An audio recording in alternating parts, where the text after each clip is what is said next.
حیات الصحابہ۔ ٹاپک: حضور صلی اللہ علیہ وسلم کا 2 سے زیادہ کی جماعت پر اسلام کی دعوت پیش کرنا۔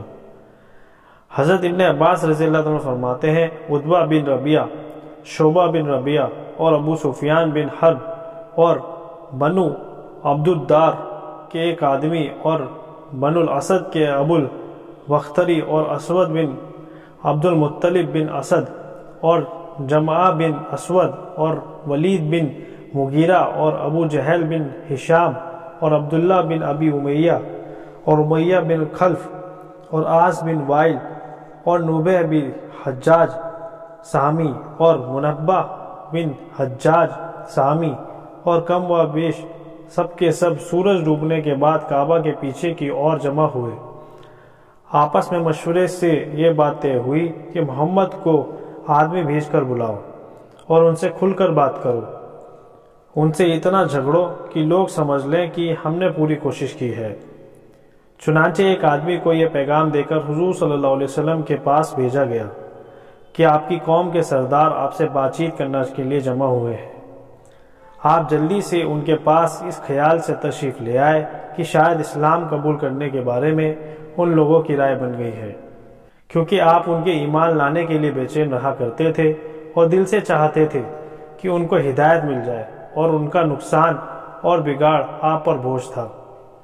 آپ ان کے پاس آ کر بیٹھ گئے تو انہوں نے کہا، اے محمد، ہم نے آدمی بھیج کر اس لیے بلایا ہے تاکہ تمہیں سمجھانے میں ہم اپنا سارا زور لگا دیں اور لوگ سمجھ جائیں کہ ہم نے سمجھانے کی کوشش کر لی ہے۔ اللہ کی قسم، ہمیں پورے عرب میں کوئی ایسا آدمی نظر نہیں آتا جس نے اپنی قوم کو ان پریشانیوں میں ڈال دیا ہو جن میں آپ نے اپنی قوم کو ڈال دیا ہے۔ آپ نے ان کے باپ دادا کو برا بھلا کہا، ان کے دین میں عیب نکالے، ان کو بیوقوف بتایا، ان کے خداؤں کو برا بھلا کہا، ان کی جماعت میں پھوٹ ڈالی، ہم سے تعلق بگاڑنے والا ہر برا کام کیا۔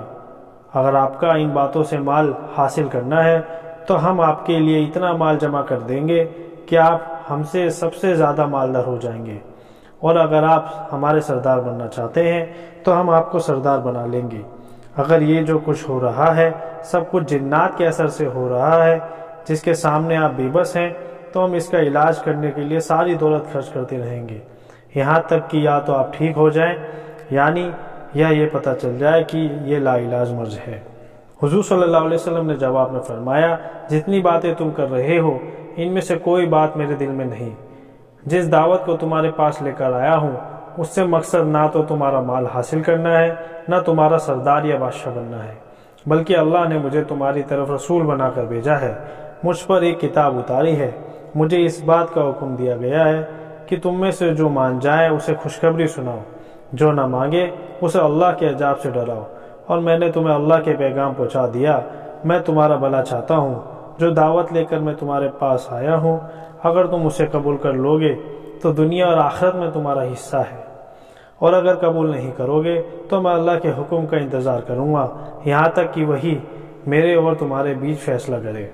یہ سن کر قریش کے سرداروں نے کہا، اے محمد، جو باتیں ہم نے آپ کو پیش کی ہیں اگر وہ آپ کو قبول نہیں ہیں تو آپ کو خوب معلوم ہے کہ دنیا میں کوئی ہم سے زیادہ تنگ شہر والا اور ہم سے زیادہ کم مال والا اور ہم سے زیادہ سخت زندگی والا نہیں ہے۔ تو آپ کے جس رب نے یہ دعوت دے کر بھیجا ہے اس سے آپ ہمارے لیے سوال کریں کہ وہ ان پہاڑوں کو ہم سے دور ہٹا دیں جن کی وجہ سے ہمارا شہر تنگ پڑ گیا ہے، اور ہمارے شہروں کو پھیلا ہوا بنا دے، یہاں شام و عراق جیسی نہریں چلا دے، اور جو ہمارے باپ دادا مر چکے ہیں ان کو دوبارہ زندہ کر دے، ان میں سے خاص طور سے قصی بن کلاب کو بھی زندہ کر دے، کیونکہ وہ سچے بزرگ تھے۔ پھر ہم ان سے پوچھیں گے جو آپ کہہ رہے ہیں وہ حق ہے یا غلط، جن کی باتوں کی ہم نے آپ سے مانگ کی ہے، اگر آپ ان کو پورا کر دیں گے ہمارے باپ دادا آپ کی تصدیق کر دیں گے، اور تو ہم بھی آپ کو سچا مان لیں گے۔ اس سے ہمیں پتہ چلے گا کہ اللہ کے یہاں آپ کا بڑا درجہ ہے جیسے آپ کہہ رہے ہیں، واقعی اس نے آپ کو رسول بنا کر بھیجا ہے۔ اس پر آپ نے ان سے فرمایا، مجھے ان کاموں کے لیے نہیں بھیجا گیا، اور میں تمہارے پاس وہی بات لے کر آیا ہوں جن کو دے کر اللہ نے مجھے بھیجا ہے۔ جو کچھ مجھے دے کر تمہاری اور بھیجا گیا ہے وہ سب میں تمہیں پہنچا چکا ہوں۔ اگر تم انہیں قبول کر لو گے تو تم دنیا اور آخرت میں خوش قسمتی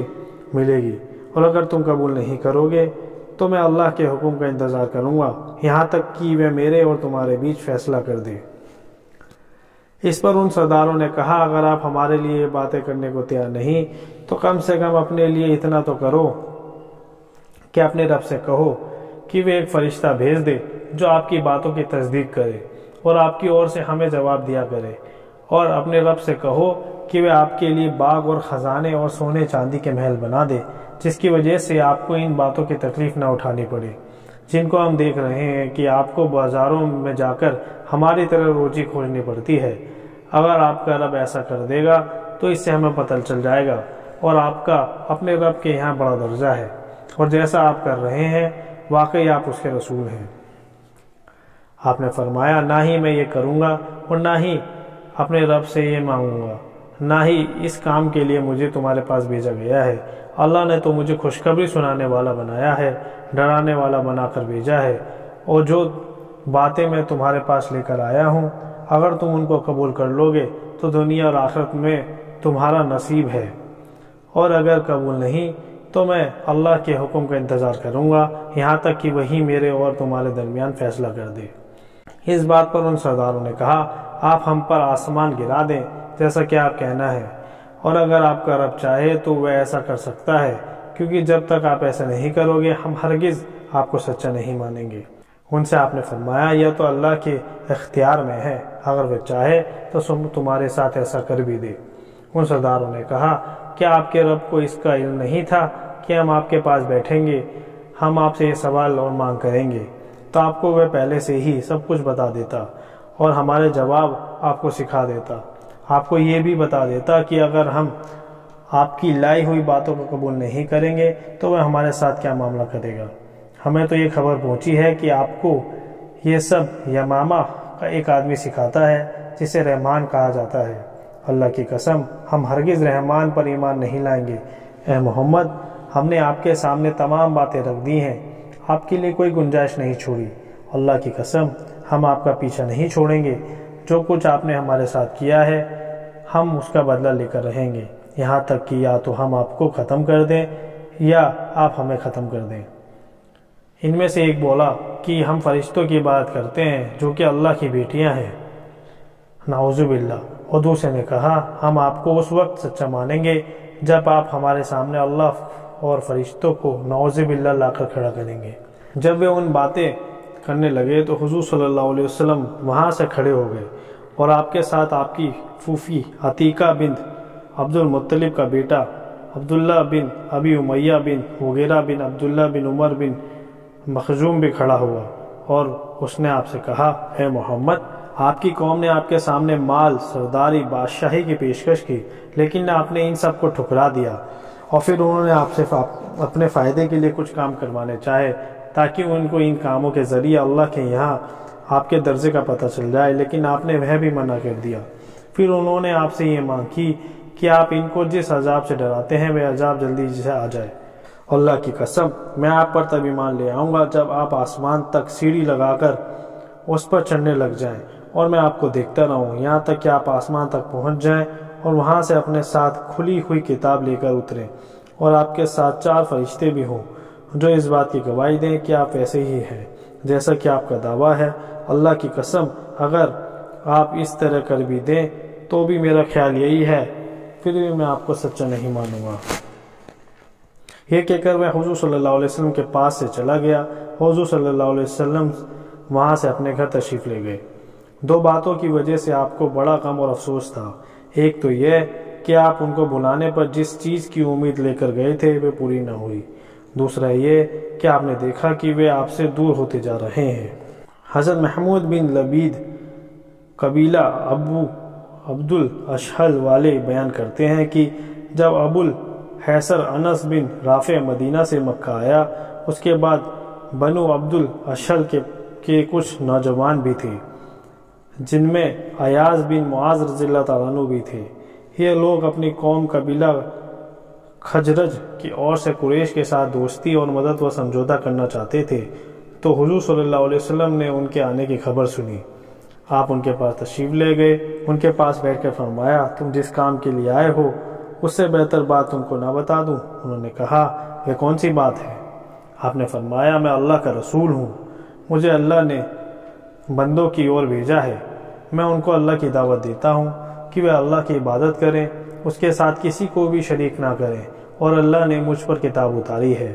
پھر آپ نے اسلام کی خوبیوں کا ذکر کیا، انہیں قرآن پڑھ کر سنایا۔ حضرت ایاز بن معاذ جو نا عمر لڑکے تھے، انہوں نے کہا اے میری قوم، اللہ کی قسم تم جس کام کے لیے آئے ہو واقعی یہ اس سے بہتر ہے۔ تو ابو الحیثر انس بن رافع نے کنکریوں کی ایک مٹھی لے کر حضرت ایاز کے چہرے پر ماری اور کہا اس بات کو چھوڑو، میری جان کی قسم ہم تو کسی اور کام کے لیے آئے ہیں۔ حضرت ایاز خاموش ہو گئے۔ حضور صلی اللہ علیہ وسلم وہاں سے کھڑے ہو کر تشریف لے گئے۔ یہ لوگ مدینہ واپس چلے گئے۔ پھر اوس اور خزرج کے بیچ بعاث کی لڑائی شروع ہوئی، جس کے کچھ ہی دنوں کے بعد حضرت ایاز کا انتقال ہو گیا۔ محمود بن لبید کہتے ہیں میری قوم کے جو لوگ حضرت ایاز کے انتقال کے وقت ان کے پاس موجود تھے، انہوں نے مجھے بتایا کہ وہ لوگ ان سے لا الہ الا اللہ، اللہ اکبر، سبحان اللہ مرتے دم تک سنتے رہے۔ اس بات میں انہیں کوئی شک نہیں کہ ان کا انتقال اسلام کی حالت میں ہوا۔ جس مجلس میں انہوں نے حضور صلی اللہ علیہ وسلم سے اسلام کی دعوت کو سنا تھا، اسی مجلس میں اسلام کو قبول کر لیا تھا۔